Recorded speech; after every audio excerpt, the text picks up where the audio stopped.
আমার পূর্বে আলোচনা করেছেন হাসবুল আল্লামা জুনাইদ হোসেন জালালী সাহেব। অনেক উলামায়ে কেরাম বক্তব্য রেখেছেন। আজকের মাহফিলের সকল গণ্যমান্য ব্যক্তিদের প্রতি আমি শ্রদ্ধা নিবেদন করছি। সভাপতি জনাব দেলোয়ার হোসেন দুলন মৃধা সাহেব, সহসভাপতি দুদু মিয়া সাহেব, রিদন সরকার সাহেব, জামাল মিয়া সাহেব, বাবুল মৃধা সাহেব।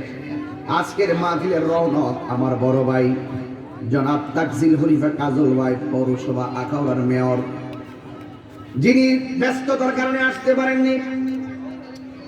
আমি দোয়া চেয়ে নিলাম। আরো উপস্থিত আছেন মাহবুবুল আলম চৌধুরী দীপক চেয়ারম্যান সাহেব সহ যতগুলো অতিথি আজকের মাহফিলে এসেছেন, সবার প্রতি আমি শ্রদ্ধা নিবেদন করছি। এ বন্ধুরে, ও যুবকের দল, time and tide wait for none. সময় এবং স্রোত কাহার জন্য অপেক্ষা করে না। আল ওয়াক্তু লা ইয়ানতাজিরু লিআহাদিন। সময় কাহার জন্য অপেক্ষা করে না।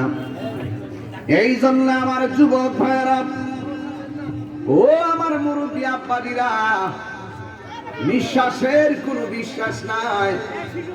আল্লাহ রাব্বুল আলামিন আমাকে আপনাকে এই সুন্দর বাগানে আসার সুযোগ দিয়েছে। শুকরিয়া দেন সকলে জবান করে বলুন আলহামদুলিল্লাহ।